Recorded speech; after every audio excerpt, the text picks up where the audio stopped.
करेंगे। कहीं तो आग लगी है तभी तो धुआं उठा है।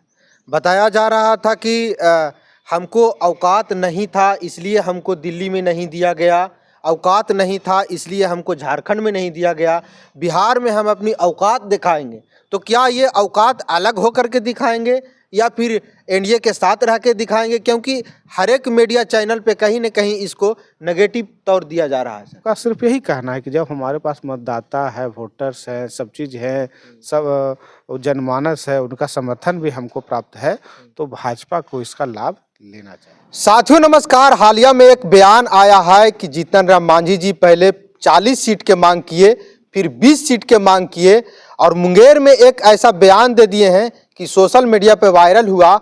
और हम जानना चाहेंगे सर से कि आखिर बिहार के राजनीतिक में हलचल क्यों मचा हुआ है। हमारे साथ हिंदुस्तानी अवाम मोर्चा सेकुलर पार्टी के राष्ट्रीय प्रवक्ता इंजीनियर नंदलाल मांझी जी है। क्योंकि मांझी जी अभी अभी अपने ट्विटर हैंडल पे पोस्ट किए हैं और उनके द्वारा कहा गया है कि जो भी फर्जी खबर चलाया है उनके ऊपर कानूनी कार्रवाई किया जाएगा। क्या इसमें कितनी सत्यता है हम जानना चाहेंगे। हमारे साथ हैं इंजीनियर नंदलाल मांझी जी। सर क्या कहना चाहेंगे? पहले तो आप लोग बयान देते हैं, फिर जो मीडिया चैनल के लोगों पर एफआईआर करवाने की बात कहते हैं, क्या इसकी सच्चाई है? क्या कुछ हो रहा है राजनीति में सर? देखिए, पहले किसी भी विषय का संदर्भ समझने की आवश्यकता है। आदरणीय श्री मांझी साहब ने जो बात रखा है, वक्तव्य रखा है, उस संदर्भ को समझिए। चाहे गया की बात हो, पटना की बात हो या मुंगेर की बात हो, उन्होंने बिल्कुल स्पष्ट रूप से कहा है कि कार्यकर्ताओं की मांग है कि हम विधानसभा में 40 सीट पर हम लोग तैयारी किए हुए हैं।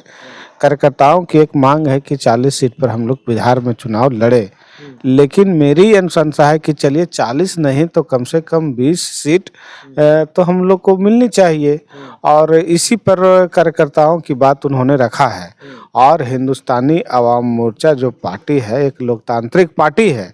यहाँ पर छोटे से छोटे कार्यकर्ताओं की भी बात सुनी जाती है। और कार्यकर्ताओं ने जब उनके समक्ष मांग रखा तो उसी मांग को अपने जो मुंगेर की जनसभा है, क्योंकि वहाँ पर कोई दूसरे तीसरे व्यक्ति नहीं थे, सभी कार्यकर्ता थे, कार्यकर्ताओं की बात को उन्होंने पुनः दोहराया कि भाई इस तरह की बात है। जहाँ तक कैबिनेट छोड़ने की बात है तो ये सब बिल्कुल भ्रामक बातें हैं। कभी भी उन्होंने इस तरह का बयान नहीं दिया है। आदरणीय प्रधानमंत्री नरेंद्र मोदी जी में उनकी अटूट आस्था और विश्वास है। राजग के साथ अटूट आस्था और विश्वास है और हम लोग उसके साथ हैं। इसमें किंतु परंतु करने की कोई बात नहीं है। और केवल वे कार्यकर्ताओं की उन्होंने बात रखी है। हाल में ही झारखंड चुनाव हुआ था, तो झारखंड चुनाव में भी मांझी साहब ने कहा कि जब हम लोग बिहार लड़ रहे हैं तो बिहार से ही अलग हुआ है झारखंड, और वहाँ भी हम लोग की काफ़ी अच्छी आबादी है। हम लोग के समर्थक लोग काफ़ी वहाँ पर हैं। अगर हम राजग में हम लोग जाते हैं और 1 या 2 सीट भी हम लोग वहाँ चुनाव लड़ते हैं तो इसका फायदा राजग के गठबंधन को होगा और इसका लाभ भी मिलेगा। ठीक इसी बात को पुनः दिल्ली विधानसभा चुनाव में भी उन्होंने दोहराया। आदरणीय जेपी नड्डा जी से बात की और आदरणीय गृह मंत्री अमित शाह जी से बात की और उन्होंने इस बात को रखा कि देखिए दिल्ली में बिहार के जो प्रवासी हैं उनकी काफ़ी अच्छी आबादी दिल्ली में है और वहाँ लोग काफ़ी दिनों से रह रहे हैं। वहाँ के वोटर हो गए हैं, मतदाता हो गए हैं और काफ़ी अच्छे तादाद में हैं। कई चीज़ों को वो प्रभावित कर सकते हैं। अगर वहाँ हमारी सहभागिता और हमारी भूमिका को थोड़ा सा और बढ़ाया जाए तो कहीं न कहीं इसका लाभ गठबंधन को होगा, कहीं न कहीं राजग को होगा और इसका लाभ हम लोग को विधानसभा चुनाव में स्पष्ट रूप से मिलेगा। इसी बात को तो उन्होंने दोहराया है। और बाकी इसके बाद कुछ लोग हैं मीडिया में सनसनी फैलाने के लिए, तथ्यपरक तथ्यहीन बात रखने के लिए, वो सब जाहिर है। और जो उन्होंने बात रखा है उस तरह का कोई बात नहीं है। मांझी जी ने बिल्कुल स्पष्ट कार्यकर्ताओं की बात रखी है और बेबाक रखने वाले नेता है। कार्यकर्ताओं की भावनाओं को समक्ष रख कर के उन्होंने बात को रखी है। रही बात गठबंधन में चुनाव सीट मिलने का या नहीं मिलने का, तो जब चुनाव आएंगे तो हम लोग गठबंधन के जितने भी दल के लोग हैं हम लोग उनको एक साथ बैठकर इन सब मुद्दों पर विशेष रूप से हम लोग चर्चा करेंगे। कहीं तो आग लगी है तभी तो धुआं उठा है। बताया जा रहा था कि हमको औकात नहीं था इसलिए हमको दिल्ली में नहीं दिया गया, औकात नहीं था इसलिए हमको झारखंड में नहीं दिया गया, बिहार में हम अपनी औकात दिखाएंगे। तो क्या ये औकात अलग होकर के दिखाएंगे या फिर एनडीए के साथ रह के दिखाएंगे? क्योंकि हर एक मीडिया चैनल पे कहीं न कहीं इसको नेगेटिव तौर दिया जा रहा है सर।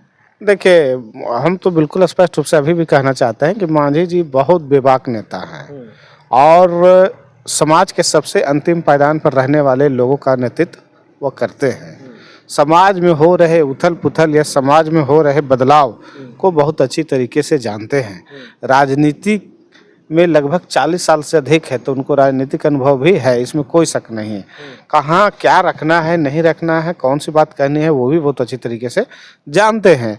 और जहाँ तक गठबंधन में सीटों का मामला है, तो वह रोड पर फरियाता नहीं है। वह संयुक्त घटक दलों के जब संयुक्त बैठक होगी, उस पर चर्चा परिचर्चा, सभी सीटों का परिसीमन, सभी सीटों का समीकरण, सभी सीटों पर दल की मजबूती, इन सभी विषय वस्तुओं को देखते हुए ही कोई निर्णय लिया जाएगा। और मांझी जी तो हम तो अभी भी कह रहे हैं कि भाजपा जो गठबंधन दल है, राज्य गठबंधन दल है, अगर ठीक है हमारा पार्टी का स्ट्राइक रेट देखा जाए, मांझी जी की महती भूमिका को देखा जाए, एक सीट पर हम लोग यहाँ पर सांसद का चुनाव लड़े, वहाँ पर भी हम लोग जीते। हमारा गया जिला में विनिंग स्ट्राइक रेट 100 का 100 है। तो हम लोग का सिर्फ यही कहना है कि जब हमारे पास मतदाता है, वोटर्स है, सब चीज़ है, सब जनमानस है, उनका समर्थन भी हमको प्राप्त है, तो भाजपा को इसका लाभ लेना चाहिए। राज्य गठबंधन को इसका लाभ मिलना चाहिए। इससे आदरणीय नरेंद्र मोदी जी के हाथों को मजबूती मिलेगी, नीतीश कुमार जी के हाथों को मजबूती मिलेगी और समाज में जो सबसे अंतिम पायदान पर रहने वाले लोग हैं, उसको भी नेतृत्व करने का मौका मिलेगा। बता दें साथियों कि बिहार के राजनीतिक में खलबली इसलिए भी मचा हुआ है कि पहले मांझी जी बोले थे कि हमारे कार्यकर्ता 40 सीट की मांग कर रही है, लेकिन हम 20 सीट पर मान जाएंगे। क्या सच में 20 सीट पर मानेंगे या फिर 20 सीट से कम मिलेगा तो उसमें कैसे आप लोग मानेंगे? देखिए, सबसे पहले तो आपको कहना चाहते हैं कि जब गठबंधन धर्म की राजनीति अभी चल रही, गठबंधन धर्म का राजनीति का दौर है, बहुत सा समीकरण को हम लोग देखा जाता है। जिस विधानसभा की स्थिति देखी जाती है, समीकरण देखा जाता है, जातीय बहुलता देखी जाती है, दल की मजबूती देखी जाती है, कई बिंदुओं पर किसी भी सीट का कह सकते हैं कि अभ्यर्थी का निर्धारण होता है। तो इसमें कहना थोड़ी जल्दीबाजी होगी और हम लोग सर्वे कर रहे हैं। सर्वे में लगभग हम पार्टी का लगभग 40 सीटों पर हमारी मजबूत दावेदारी है और वहाँ पर मजबूत तैयारी है। आप देख रहे होंगे कि जैसे आप जहानाबाद में देखें तो मखदूमपुर, जहानाबाद, मुंगेर, कई जगहों में प्रमंडल स्तरीय, विधानसभा स्तरीय हमारी सभा और सम्मेलन चल रहा है और लोगों का हुजूम, लोगों का जुड़ाव और लोगों की भीड़ कहीं न कहीं हमारी मजबूती और हमारी मजबूत उपस्थिति दर्ज करा रही है और उसका ये सबूत है। मांझी जी ने बिल्कुल यही कहा कि जब आप हमको दिल्ली में प्रदर्शन करने का मौका नहीं दिए, झारखंड में प्रदर्शन करने का मौका नहीं दिए, तो हम अपनी राजनीतिक भूमि और अपनी राजनीतिक ताकत को बिहार में तलाश रहे हैं। और चुनाव से पहले या अखाड़ा में जाने से पहले पहलवान तो भाई मिट्टी को उधर से तेल मालिश करता है, मिट्टी लगाता है अपना। तो हम लोग भी अपना जोर आजमाइश कर रहे हैं, अपना बूथ स्तरीय, बूथ कमेटी और जो संगठन की मजबूत स्थिति, सभी पर हम लोग एक तरह से रिव्यू कर रहे हैं, सभी पर एक तरह से हम लोग उसको देख रहे हैं।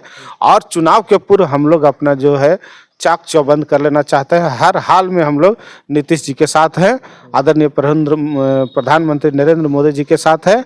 दिल में राजग दल में किसी तरह का कोई दरार नहीं है, हम लोग मजबूती के साथ करार किए हुए हैं और नीतीश जी के नेतृत्व में, आदरणीय प्रधानमंत्री नरेंद्र मोदी जी के नेतृत्व में हम लोग आगे बढ़ते हैं।